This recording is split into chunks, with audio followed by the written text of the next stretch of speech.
Minha esposa desapareceu na noite de Natal, e agora o Brasil inteiro acha que eu sou um monstro. O calor de dezembro em Cuiabá não é para amadores. É uma pressão constante que parece derreter o bom senso e transformar o suor em uma segunda pele. Naquela noite de 24 de dezembro, o asfalto da nossa rua no bairro Santa Rosa ainda emanava o vapor da chuva rápida que caiu à tarde, criando uma atmosfera de sauna que invadia a nossa sala. Eu estava na cozinha, terminando de organizar as travessas de cerâmica com o arroz à grega e o lombo, enquanto o som do ventilador de teto tentava, em vão, dispersar o cheiro de cravo e canela. A Clarice tinha subido para se trocar faziam exatamente 40 minutos. Quando o relógio de parede da sala, um modelo antigo que pertenceu à minha sogra, bateu às 10 da noite, o silêncio lá em cima começou a me incomodar. Chamei o nome dela 3 vezes, a voz ecoando pelas paredes de gesso da casa nova que ainda cheirava a tinta fresca e ambição. Não houve resposta. Subi os degraus de 2 em 2, sentindo uma pontada de ansiedade que eu não sabia explicar. O quarto estava vazio. A janela de blindex estava escancarada, deixando entrar o bafo quente da noite e o som dos fogos de artifício que algum vizinho antecipado já estourava ao longe. O vestido de seda azul que ela planejava usar estava estendido sobre a cama, intocado, como a pele de uma cobra que acabou de ser trocada. O celular dela estava carregando na tomada ao lado da cabeceira, e o carro continuava na garagem. Clarice simplesmente evaporou, deixando para trás apenas o perfume de jasmim que ela tanto gostava e uma vida que, para quem olhasse de fora, parecia perfeita. A polícia chegou às 2 da manhã, depois que eu já tinha ligado para todos os hospitais e delegacias da região. O delegado, um homem de ombros largos e olhos cansados chamado Dr. Arnaldo, não demonstrou empatia. Ele olhou para a minha mão direita, que tremia enquanto eu segurava o copo de água, e anotou algo no seu caderninho de capa preta. Em menos de 48 horas, a narrativa já estava montada nos grupos de mensagem do bairro e nos portais de notícias locais. Marido desesperado ou assassino frio. Começaram a desenterrar fatos que eu mesmo já tinha tentado esquecer. Falaram da nossa briga no restaurante japonês há 3 meses, onde ela chorou na frente de todos. Mencionaram o fato de eu ter feito um seguro de vida alto para ela apenas 10 dias antes do desaparecimento. O que ninguém dizia, o que ninguém sabia, era que a Clarice tinha segredos que fariam o seguro de vida parecer uma gorjeta. Ela vinha recebendo envelopes pardos sem remetente, cheios de fotos nossas dentro de casa, tiradas de ângulos que sugeriam que alguém estava vivendo nas sombras do nosso próprio quintal. Na noite em que ela sumiu, eu encontrei um desses envelopes debaixo do travesseiro, mas quando os peritos chegaram, ele tinha desaparecido. Eu me vi preso em um pesadelo onde cada palavra minha era usada para construir a corda que me enforcaria. O delegado me perguntou 5 vezes sobre a mancha de vinho tinto no tapete da sala, que ele jurava ser sangue limpo às pressas. Eu tentei explicar que a Clarice derrubou a taça na noite anterior, mas a minha voz falhou, e a dúvida nos olhos dele foi o suficiente para eu saber que eu já estava condenado pela opinião pública. Minha sogra, que sempre me tratou como um filho, apareceu na televisão nacional chorando e pedindo para que eu dissesse onde o corpo estava. Aquele foi o golpe final. Eu estava sozinho em uma casa imensa, cercado por câmeras de jornalistas e pelo ódio de uma cidade que precisava de um culpado para o feriado arruinado. Eu sentei no chão da sala, sob a luz fraca do abajur, e percebi que a Clarice não tinha sido levada. Ela tinha planejado cada segundo daquela fuga para me destruir. Mas por que agora? Por que no Natal? Foi então que eu ouvi um ruído vindo do sótão, um arrastar de móveis que eu não ouvia desde que nos mudamos. O medo que eu sentia de ser preso foi substituído por um terror muito mais visceral, a possibilidade de que ela nunca tivesse saído daquela casa. Edit 1. Para quem está perguntando sobre o seguro, foi uma exigência do banco para a liberação do financiamento da casa nova. Eu não tive escolha, mas tentem explicar isso para um delegado que quer se eleger deputado no ano que vem. Edit 2. Sim, eu tenho acesso às câmeras de segurança, mas, estranhamente, o sistema sofreu um apagão de 20 minutos exatamente às 9h40 da noite. A perícia diz que foi sabotagem interna. Edit 3. Estou escrevendo isso trancado no quarto de hóspedes. Ouvi o barulho no sótão novamente, e o cheiro de jasmim está voltando, mas desta vez parece vir de dentro dos dutos de ar-condicionado. Abri o notebook secreto da minha esposa, e descobri que eu não era o único marido na vida dela. O dia 26 de dezembro amanheceu com um sol impiedoso que parecia querer rachar as calçadas de Cuiabá. A polícia já tinha levado o meu computador, o meu tablet e até os HDs externos que eu usava para o trabalho de contabilidade, mas eles cometeram um erro crasso. Não vasculharam o fundo falso da gaveta de sapatos da Clarice. Eu estava sentado no chão do closet, sentindo o cheiro dos cremes caros dela misturado ao pó acumulado, quando encontrei o laptop ultra fino de cor prata que eu nunca tinha visto na vida. O meu coração batia contra as costelas com uma força que chegava a doer. Eu liguei o aparelho e, para a minha surpresa, não havia senha. A área de trabalho era uma foto nossa, tirada na nossa lua de mel em Porto de Galinhas, onde estávamos rindo, com o mar azul turquesa ao fundo. Por um segundo, a nostalgia me atingiu como um soco no estômago, mas o sentimento de traição foi mais rápido. Assim que abri a pasta de documentos, o meu mundo, que já estava em ruínas, simplesmente deixou de existir. Lá não havia apenas fotos de viagens ou documentos de trabalho. Havia pastas organizadas por nomes de cidades: Rondonópolis, Sinop, Campo Grande. Dentro de cada uma delas, Clarice mantinha uma vida inteira documentada com outros homens. Em Rondonópolis, ela era a Letícia, uma arquiteta que visitava um tal de Marcos a cada 15 dias. Havia fotos de jantares, trocas de e-mails apaixonados e, o que mais me deixou nauseado, fotos de uma criança, um menino de uns 4 anos que tinha os mesmos olhos amendoados da minha esposa. Eu comecei a tremer tanto que quase derrubei o computador. Eu estava casado com uma mulher que eu não conhecia. Aquela Clarice doce, que reclamava do calor e que adorava ver novelas comigo no sofá, era uma construção de engenharia social tão perfeita quanto perversa. Ela não tinha apenas sumido, ela provavelmente tinha apenas mudado de estação ou de personagem. Mas o que me confundia era o porquê daquela sabotagem na nossa casa. Se ela queria ir embora para viver uma das suas outras vidas, bastava pedir o divórcio. Por que me incriminar? Por que deixar vestígios de sangue falso e sabotar as câmeras? Enquanto eu navegava por aquela rede de mentiras, uma notificação de mensagem apareceu no canto da tela. O remetente era apenas uma letra, V. A mensagem dizia: "Ele encontrou o computador? Se sim, é hora de passar para a fase 2. O jardim está pronto para ser cavado." Senti um suor frio escorrer pelas minhas têmporas. Quem era V? E o que significava cavar o jardim? Eu corri para a janela do quarto e olhei para o nosso quintal. O sol do meio-dia iluminava as palmeiras e a grama esmeralda que eu mesmo cuidava nos finais de semana. De repente, notei algo que não tinha visto antes. Uma área perto do muro dos fundos, onde a terra parecia ligeiramente mais alta, coberta por algumas folhas secas de mangueira que não deveriam estar ali, já que eu tinha varrido tudo na véspera do Natal. Antes que eu pudesse descer, a campainha tocou. Era o Dr. Arnaldo, o delegado, mas desta vez ele não estava sozinho. Ele trazia consigo 2 homens com pás e uma equipe de peritos com cães farejadores. Alguém tinha feito uma denúncia anônima de que eu tinha sido visto enterrando algo volumoso na madrugada do dia 25. Eu fiquei paralisado no topo da escada, com o laptop da Clarice escondido debaixo da camisa, sentindo o peso daquela armadilha se fechando sobre o meu pescoço. Eu percebi que a Clarice não estava apenas fugindo. Ela estava me usando como o sacrifício final para apagar o seu passado.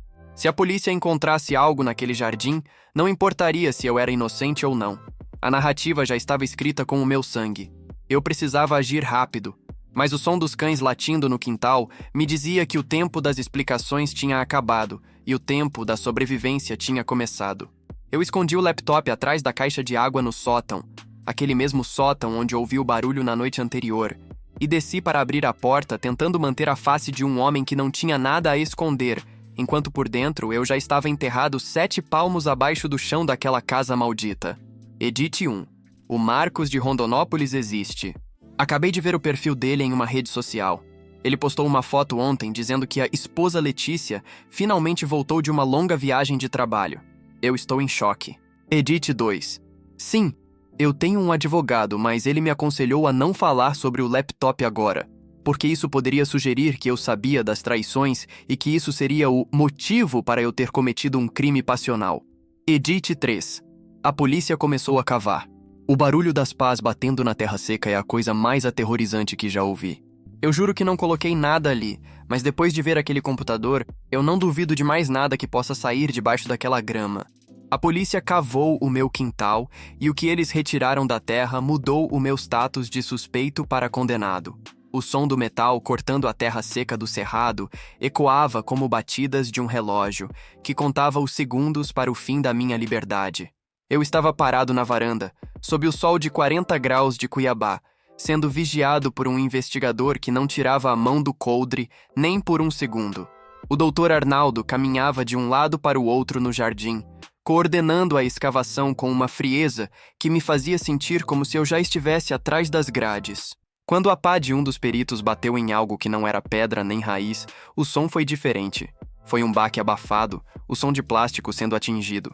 O silêncio que se seguiu foi interrompido apenas pelo latido histérico de um dos pastores alemães da polícia. Eu senti meus joelhos fraquejarem. Eles começaram a remover a terra com as mãos, e o que emergiu do buraco não foi o corpo da Clarice, mas uma mala de lona preta, pesada e manchada de terra úmida. O delegado me olhou com um sorriso de canto de boca, aquele tipo de expressão de quem acabou de ganhar uma promoção. Quando abriram a mala, o que viram me deixou em choque. Não havia uma pessoa ali dentro, mas sim dezenas de roupas minhas, todas ensanguentadas, junto com uma faca de cozinha do nosso próprio conjunto, envolta em um pedaço de pano que eu reconheci como sendo da fronha do nosso quarto. Eu tentei gritar que aquilo era uma armação, que eu nunca tinha visto aquela mala, mas as palavras saíram como um engasgo seco. O delegado Arnaldo nem me deu tempo de respirar. Ele me deu voz de prisão ali mesmo, na frente dos vizinhos que agora se aglomeravam no portão, filmando tudo com seus celulares. Fui levado para a delegacia no banco de trás da viatura, sentindo o suor escorrer pelo pescoço e o cheiro de mofo da viatura se misturar ao meu desespero. O interrogatório durou 10 horas seguidas. Eles me mostraram fotos da mala, fotos da faca e, para a minha surpresa, fotos de um diário que eles alegaram ter encontrado dentro do meu guarda-roupa. Era o diário da Clarice. Eu nunca soube da existência daquilo. Nas páginas escritas com a caligrafia elegante dela, Clarice relatava meses de abusos físicos e psicológicos que eu supostamente cometia. Ela descrevia com detalhes viscerais como eu a ameaçava de morte caso ela tentasse me deixar. Eu lia aquelas mentiras e sentia uma náusea profunda. Era como se ela estivesse escrevendo o roteiro de um filme de terror onde eu era o vilão e ela, a vítima indefesa. Cada linha daquele diário era uma punhalada. Ela mencionava datas, horários e até cicatrizes que ela supostamente escondia sob as roupas. O delegado batia na mesa, exigindo que eu confessasse onde tinha escondido o corpo, alegando que as roupas ensanguentadas no jardim eram prova cabal de que eu tinha tentado me livrar das evidências do crime. Eu estava exausto, com fome e com a mente estilhaçada, mas uma coisa me mantinha lúcido: o V. Eu lembrava da mensagem no laptop que escondi no sótão. Quem era V? Se o jardim estava pronto para ser cavado, significava que V sabia exatamente o que a polícia encontraria. Foi então que, em um momento de descuido do investigador, que me vigiava enquanto o delegado saía para tomar café, eu vi um nome em uma das fichas sobre a mesa: Victor Menezes. O nome não me era estranho. Victor era o ex-namorado da Clarice, um homem que ela dizia ter sido um erro de juventude e que tinha morrido em um acidente de carro há 5 anos. O meu cérebro começou a trabalhar em uma velocidade frenética. Se o Victor estava morto, quem era o V que mandava mensagens? E se ele não estivesse morto? E se todo o desaparecimento fosse uma colaboração entre a mulher que eu amava e o fantasma do passado dela para me incriminar e ficar com tudo o que eu construí? Eu pedi para ir ao banheiro, e lá, sozinho diante do espelho manchado da delegacia, eu vi o rosto de um homem que estava sendo apagado. Eu precisava sair dali. Eu precisava pegar aquele laptop no sótão e provar que a Clarice não era a vítima, mas a arquiteta de um crime sem cadáver. O problema era que o mundo inteiro já tinha decidido que eu era o culpado. Ao voltar para a sala de interrogatório, o delegado me mostrou um vídeo que acabara de ser enviado anonimamente para a polícia. Era uma gravação granulada, feita da rua, que mostrava um homem com a minha constituição física carregando algo pesado para o jardim na madrugada do dia 25. A armadilha estava completa. Eu era um homem morto caminhando para uma cela, enquanto a Clarice provavelmente estava rindo em algum lugar, usando o perfume de jasmim e planejando a sua próxima vida. Edit 1. O Victor Menezes não morreu. Eu acabei de ouvir um policial comentando que o corpo, no acidente de 5 anos atrás, estava carbonizado e nunca foi feito o exame de DNA. Clarice mentiu sobre a morte dele desde o dia em que nos conhecemos. Edit 2. Sim, eu estou preso preventivamente.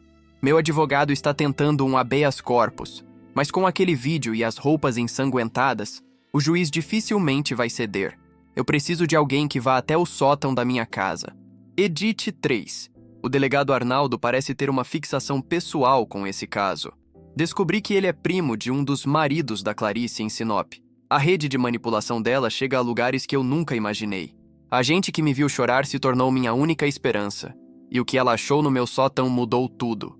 A cela da delegacia era um quadrado de concreto úmido que cheirava a desinfetante barato e ao suor acumulado de décadas de desespero. Eu estava sentado no banco de pedra, ouvindo o som distante dos ventiladores industriais e o murmúrio dos outros presos, sentindo que a minha dignidade estava sendo drenada a cada hora que passava naquele lugar. Foi quando ela apareceu. A agente Paula era uma mulher jovem, com um olhar afiado que parecia enxergar através das mentiras que o sistema engolia sem mastigar. Ela não entrou com a agressividade do Dr. Arnaldo.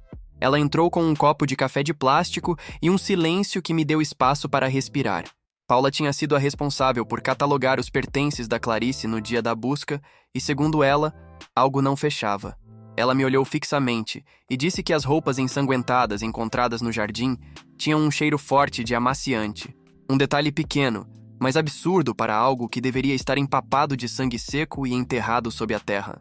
O sangue, segundo os testes preliminares que ela acessou de forma extraoficial, era de porco, comprado provavelmente em algum abatedouro da região. Naquele momento, eu desabei.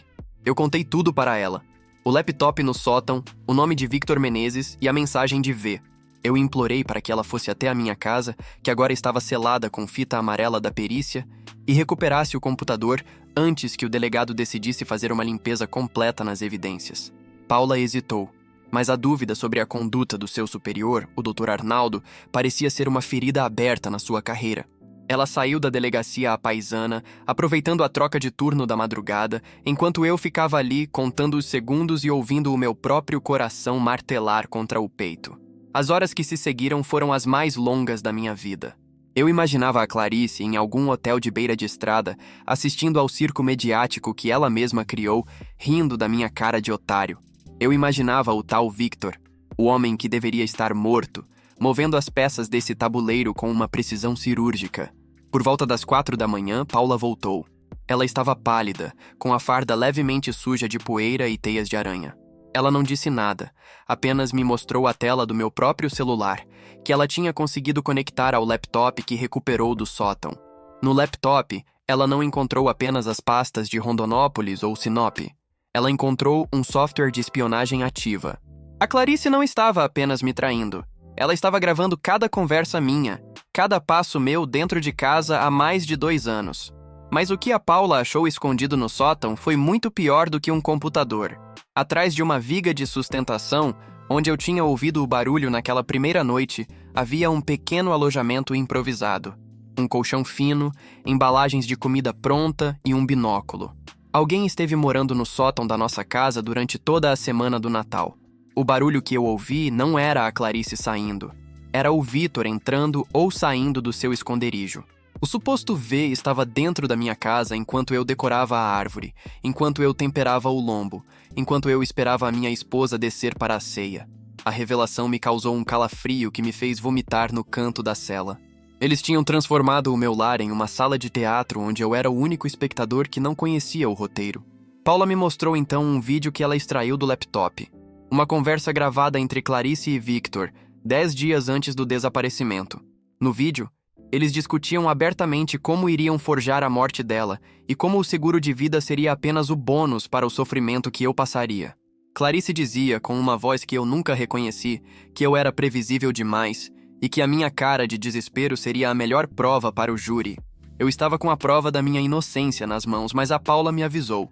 O Dr. Arnaldo tinha acabado de assinar o pedido de transferência para o presídio estadual e o laptop desapareceria, se caísse nas mãos dele. O delegado estava mais envolvido do que apenas por um parentesco distante. Ele estava recebendo uma parte do dinheiro que a Clarice vinha desviando das nossas contas conjuntas através de empresas de fachada em nome do Victor. Eu estava lidando com uma máfia doméstica que controlava a lei e a narrativa. A agente me entregou um pequeno pendrive com a cópia de tudo e disse que eu teria apenas uma chance. O juiz de custódia chegaria em 2 horas. Se eu não conseguisse levar aquela evidência até ele através de um advogado que não estivesse comprado, eu apodreceria na cadeia antes que a verdade visse a luz do dia. O cheiro de jasmim que eu sentia na casa agora fazia sentido. Era o perfume dela que o Victor trazia nas roupas enquanto se escondia sobre a minha cabeça, rindo do meu silêncio. Eu precisava lutar, não apenas pela minha liberdade, mas para apagar o sorriso daquela mulher que transformou o nosso para sempre em um corredor da morte planejado. Edit 1. A Paula é a única pessoa honesta nessa cidade? Ela está arriscando o cargo dela para me ajudar. Se isso der errado, nós dois estamos acabados. Edit 2. Sim, o Victor Menezes morou no meu sótão. Eu encontrei fios de cabelo curto e escuro na foto que a Paula tirou do colchão. Eu dormia com o assassino da minha reputação em cima do meu teto. Edit 3. O delegado Arnaldo acabou de entrar no corredor. Ele está com um sorriso estranho e mandou todos os outros agentes saírem. Acho que ele sabe que eu sei. Meus dedos estão tremendo enquanto escondo o pendrive na dobra da minha calça. O dia de Reis trouxe a verdade à tona e a última peça do quebra-cabeça revelou quem eu sou neste jogo.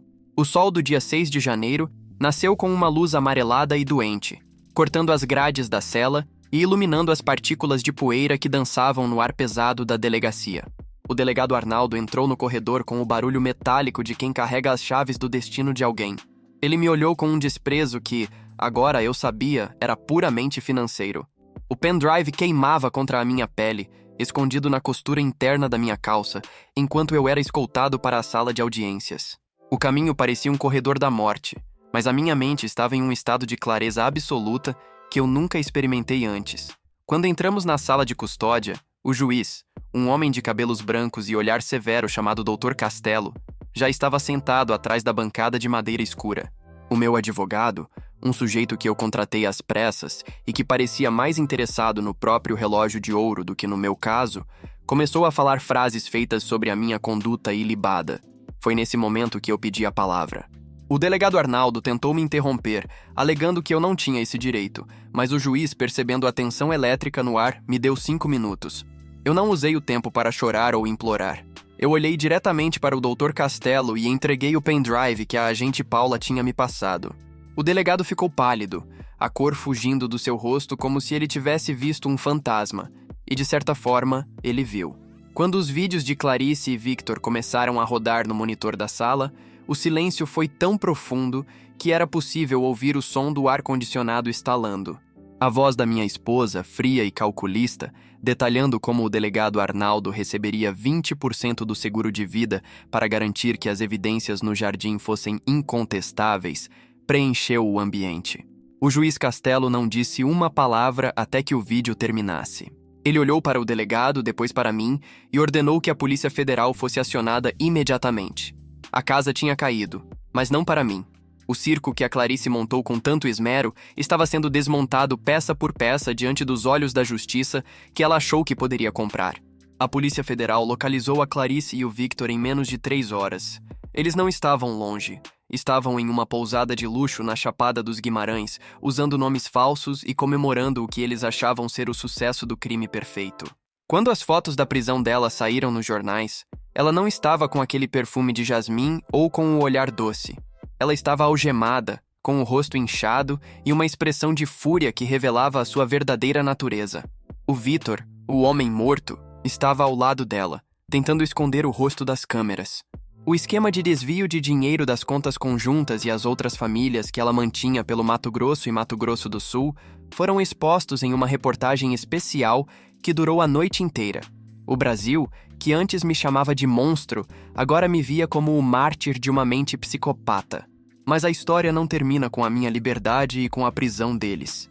Existe um detalhe que a Clarice, com toda a sua inteligência, não conseguiu prever. Vocês passaram esse tempo todo me vendo como o marido traído, o contador ingênuo, o homem que chorava no chão da sala. Mas a verdade é que, para uma narrativa mudar tantas vezes, é preciso que alguém esteja puxando os fios dos dois lados.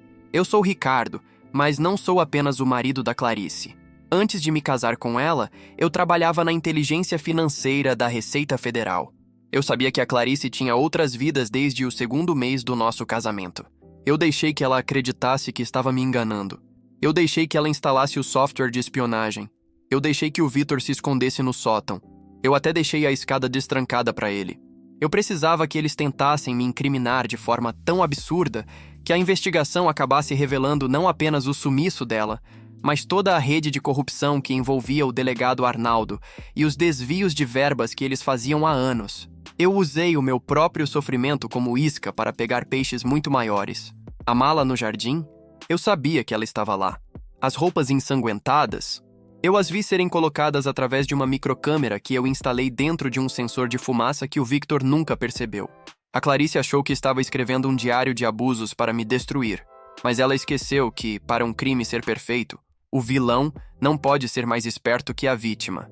Eu nunca fui o homem que ela descreveu naquelas páginas, mas eu fui o homem que garantiu que ela tivesse corda o suficiente para se enforcar sozinha.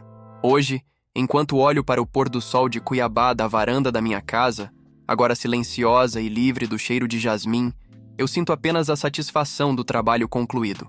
A agente Paula recebeu uma promoção e o Dr. Castelo foi homenageado. Mas eu estou apenas começando a aproveitar a minha paz. A Clarice vai passar os próximos 30 anos em uma cela que não tem sótão nem janelas de blindex. E o Victor vai descobrir que, no presídio estadual, não há lugar para fantasmas. Eu sou um homem que aprendeu que a melhor forma de vencer uma manipuladora é deixar que ela se apaixone pelo próprio plano. O Natal passou, o Dia de Reis trouxe a luz, e eu finalmente posso respirar sem o peso de uma mentira que não era minha. Edit 1. Sim, eu sou homem. Muita gente achou que eu era frágil demais para ser o protagonista dessa história, mas a paciência é uma virtude masculina que muitas vezes é confundida com fraqueza. Edit 2. O dinheiro do seguro nunca saiu, mas o dinheiro que eu recuperei dos desvios dela foi doado para uma instituição de crianças abandonadas em Rondonópolis, incluindo o filho que ela deixou para trás com o tal Marcos. Edit 3.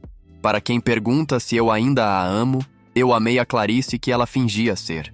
A mulher que está na cadeia é uma estranha que eu ajudei a prender. A vida segue e desta vez sem câmeras escondidas.